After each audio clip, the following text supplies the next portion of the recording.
Le 29 juin 2022, Salah Abdeslam a été condamné par la Cour d'assises spéciale de Paris pour sa participation aux attentats terroristes du 13 novembre 2015. Il n'a pas fait appel. Sa peine, la réclusion criminelle à perpétuité incompressible, est définitive. Ce podcast n'a donc pas vocation à refaire le procès. Il s'agit de le raconter avec un point de vue inédit, celui de l'avocate de Salah Abdeslam. C'est sûr que c'est une année durant laquelle j'ai moins vu mes amis. On ne sort pas autant, on ne part pas autant qu'on aimerait pour voir autre chose. On pense très souvent, si ce n'est tout le temps, à ce procès, à ce qu'il vient de se passer, à ce qui se passera demain, à ce qui va se passer à la fin. Enfin, ça occupe énormément l'esprit. Le procès des attentats du 13 novembre a commencé depuis près de 2 mois. Et pour le moment, il a surtout été question des victimes. Les 5 semaines d'audition très éprouvantes ont laissé des traces. Et le procès est loin d'être terminé. C'est souvent frustrant, c'est souvent moralement difficile, c'est souvent... Il y a plein de choses qui vont pas, mais je n'échangerai ma place pour rien au monde. Voilà, je sais que je fais une chose dans laquelle je crois, que j'exerce un métier en lequel je crois, que c'est une défense en laquelle je crois. Et je me sens tout à fait à ma place. Donc c'est pas un sacrifice, je mets des choses de côté, mais ça fait sens. Donc oui, la vie personnelle est un peu mise entre parenthèses. Après, elle n'est pas anéantie non plus, parce que sinon on vit pas, et sinon on respire pas. Et il faut quand même quelques phases de respiration pour pouvoir ensuite tenir dans la durée. Et vous m'aviez dit, on arrive malgré tout à tomber amoureux. Oui. En ce mois de novembre 2021, il est temps de s'intéresser aux accusés. C'est à leur tour d'avoir la parole. Et c'est donc maintenant que les difficultés commencent vraiment pour Olivia Ronen. Disons en tout cas qu'à partir de ce moment-là, elle mesure combien l'exercice des droits de la défense est délicat, parfois impossible, quand on défend un terroriste. Je m'appelle Noémie Schulz, vous écoutez Le Terroriste, un podcast produit par Europe 1 Studio. Épisode 6, Le poids du silence. Le président a décidé de découper les interrogatoires de façon chronologique. Il y aura d'abord la phase préparatoire, bien en amont des attentats. Puis, les quelques jours qui ont précédé le 13 novembre. Ensuite, le soir même des attaques. Et enfin, tout ce qui a suivi. Mais on commence par l'examen de la personnalité des accusés. Où ils ont grandi, comment était leur famille. Ce jour-là, c'est à Salah Abdeslam d'être interrogé. La salle d'audience est bondée, comme à chaque fois qu'il est au cœur des débats. D'abord parce qu'il est le seul membre des commandos encore en vie, et donc le seul à avoir les réponses à certaines questions. Comment ont été choisies les cibles, par exemple. Et puis parce qu'il est resté muet pendant toute l'instruction. Ce qu'il faut bien comprendre, c'est qu'il n'a jamais rien dit, ni aux enquêteurs, ni aux juges. Ce silence, il est insupportable pour les victimes. Comme tout le monde, je me demande s'il va accepter de répondre aux questions. Et s'il parle, est-ce qu'il va faire des révélations ou jouer une nouvelle fois la carte de la provoque ? Vous vous souvenez, le premier jour du procès, il avait dit que sa profession était combattant de l'État islamique. On prépare toujours tout. Après, moi je suis pas devin, donc je sais pas le positionnement, je sais pas... Salah Abdeslam, c'est pas mon pantin. Donc il garde toute sa liberté, et si à un moment donné il a envie de plutôt reprendre cette posture qui lui alliait bien la dernière fois parce qu'elle était quand même très confortable, bah, c'est pas moi qui décide, quoi, c'est lui. Mais je vois qu'il arrive à mettre tout ça de côté pour jouer le jeu. Salah Abdeslam raconte son enfance presque banale. Il est l'avant-dernier d'une fratrie de 5. Le bac à 18 ans, puis les petits boulots comme électricien intérimaire. Il répond à la plupart des questions. Il évoque aussi son grand frère adoré, Brahim. C'est un des terroristes qui a tiré sur les terrasses avant de se faire exploser dans un café. Je suis soulagée. Je vois qu'il essaye. Et je vois qu'il nous fait confiance. Je me disais que si ça se trouve, ce procès allait se dérouler sans un mot de sa part. Et que c'est pas ça qui se passe. Et que du coup, le pari qui a été fait... en fait, il valait le coup d'être fait. Finalement, on avait peut-être là une certaine victoire.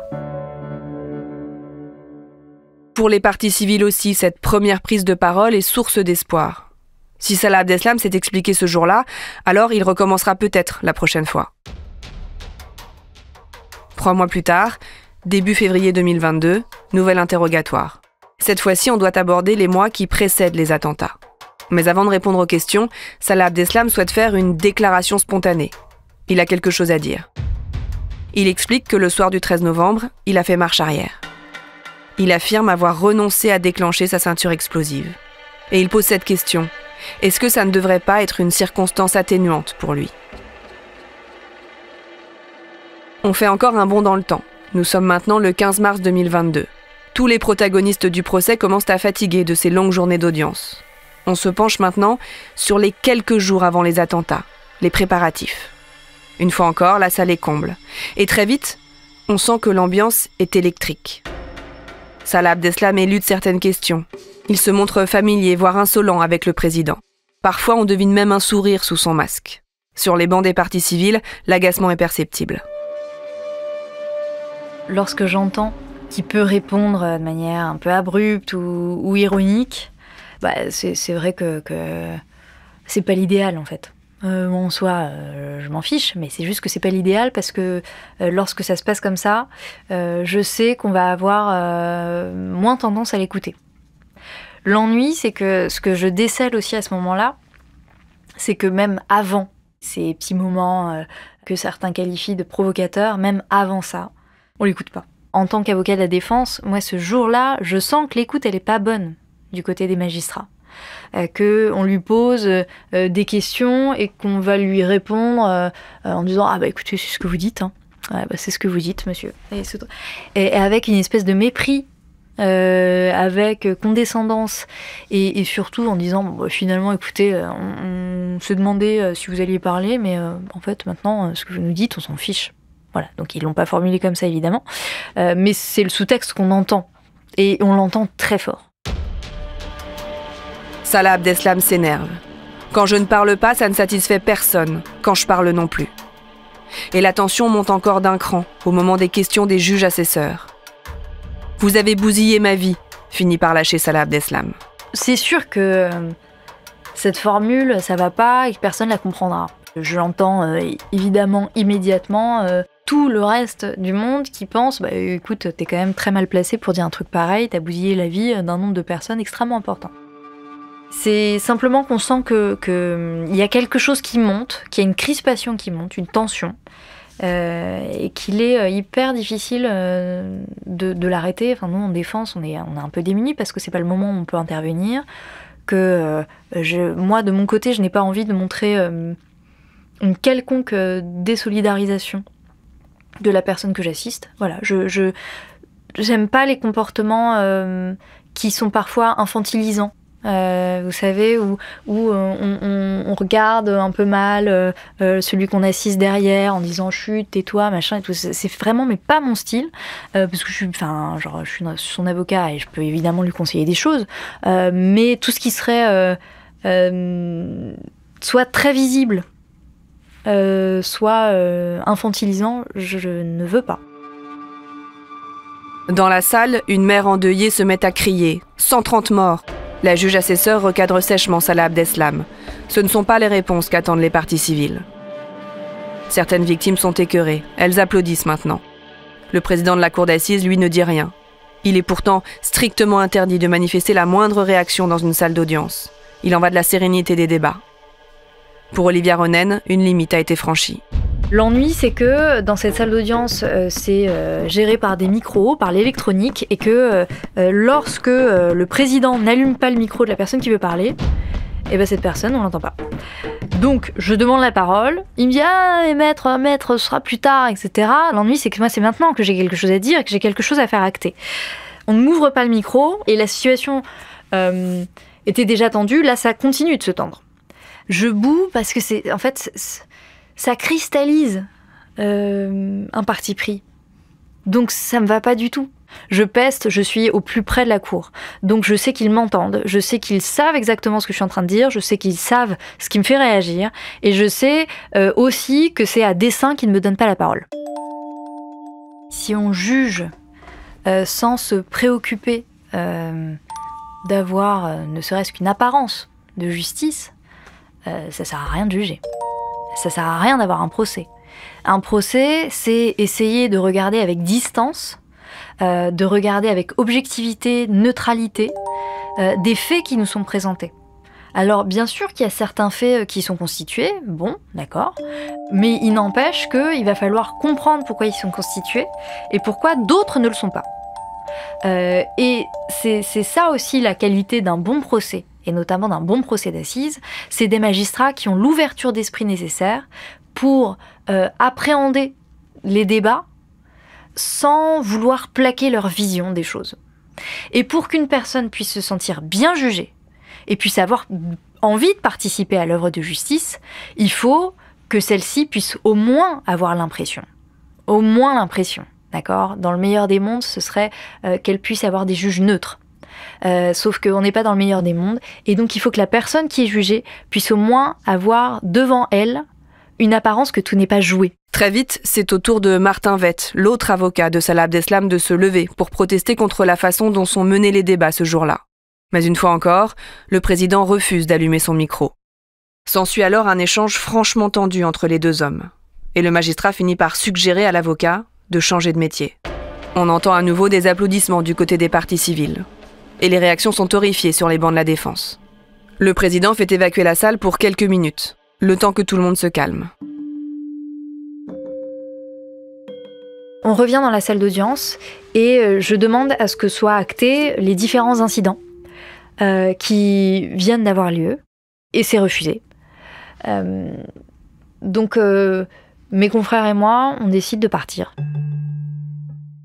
La difficulté lorsqu'on fait ça, c'est que le fait de quitter les bancs, c'est une décision qui est très forte parce que ça fait que le procès d'assises ne peut pas se tenir. Parce qu'un accusé aux assises doit obligatoirement être assisté. Sinon, il n'y a pas de procès.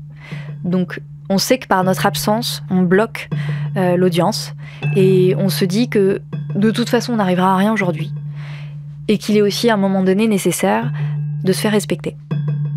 À ce moment-là, j'ai le cœur qui bat parce que je sais qu'il se passe quelque chose de très important. Donc le cœur bat fort, il y a une certaine émotion, on ne sait pas exactement comment les choses vont se passer, on ne sait pas si ça va mal se terminer, on ne sait pas s'il va falloir appeler un représentant du bâtonnier pour essayer de... On ne sait pas du tout, et je ne sais pas du tout. Donc beaucoup de stress, mais en même temps, je suis tellement sûre du bien fondé de ce qu'on est en train de faire, que j'avance. Une vingtaine de robes noires se lèvent et quittent la salle. Le président n'a pas d'autre choix que de suspendre l'audience. Elle reprendra le lendemain. Alors que je m'apprête à faire un compte-rendu en direct de ce qui vient de se passer, les avocats de la défense traversent le boulevard et s'engouffrent dans la brasserie des Deux Palais. Ça a été mal perçu. Des parties civiles ont pu dire mais qu'est-ce que c'est que ces avocats là qui d'un coup quittent la salle d'audience, balancent leurs robes et puis ensuite vont aller boire des coups juste en face du palais de justice. Ah bah bravo, c'est ça les droits de la défense, merci. Mais c'est simplement qu'il venait de se passer quelque chose de très important pour nous. Et un procès, c'est ça aussi. Ces moments comme ça font partie du procès, des moments où on essaie de rétablir aussi le rapport de force. Parce que sinon, on attend que les choses se passent, c'est très lisse, c'est très gentil. Non, le procès, c'est un rapport de force par essence. 2 semaines plus tard, c'est sans doute l'audition la plus attendue de tout le procès. Salah Abdeslam va enfin être interrogé sur la nuit du 13 novembre. Mais cette fois, il refuse de répondre. C'est le droit de tout accuser, mais ce silence apparaît comme un signe de lâcheté, de cruauté même, pour l'accusation et les victimes. Le président déroule sa liste de questions. Salah Abdeslam reste muet. Les avocats généraux enchaînent, sans plus de succès. Il accepte juste de répondre aux questions d'une avocate de partie civile. Il s'y était engagé lors d'un précédent interrogatoire. Salah Abdeslam le redit. S'il a renoncé à se faire exploser le soir des attentats, ce n'est pas par peur, mais parce qu'il ne voulait pas tuer. Puis, il se mure à nouveau dans le silence. Quand Salah Abdeslam invoque son droit au silence, qu'est-ce que vous vous dites ? Oh bah moi je me dis que c'est très bien. Je me dis que c'est très bien parce qu'en fait, déjà c'est un droit qu'on exerce. Et en plus, cette parole, je sais pas comment dire, mais ça sert à rien de parler si on n'est pas écouté, quoi. Donc moi, je vois ça d'un très bon œil. Vous saviez qu'il allait dire ça ce jour-là ? Moi, enfin voilà, on prend nos décisions. Donc moi, ça me va parfaitement. Je suis pas catastrophée. Non, je trouve ça tout à fait cohérent. À ce moment-là, les parties civiles se font une raison. Il n'y a plus rien à attendre de Salah Abdeslam. Pourtant, quelques semaines plus tard, il va finir par raconter son 13 novembre. Mais ça, vous l'entendrez dans le prochain épisode. Vous venez d'écouter Le Terroriste, un podcast européen produit par Europe 1 Studio. Réalisation, Christophe Davio avec Clément Ibrahim. Production, Fanny Rascle avec Camille Bichler. Diffusion et rédaction, Lisa Soster. Musique originale, Sandy Lavallard, The Supervision. Je vous donne rendez-vous très vite pour l'épisode 7, la version d'Abdeslam. Je vois des larmes et je vois que le souffle se fait court. Voilà. Et je m'attendais pas du tout à ça. Le Terroriste est disponible gratuitement sur le site et l'application Europe 1. Et puis bien sûr sur toutes les plateformes audio comme Apple Podcast, Spotify ou Amazon Music. Si vous avez aimé, n'hésitez pas à nous mettre 5 étoiles. À bientôt.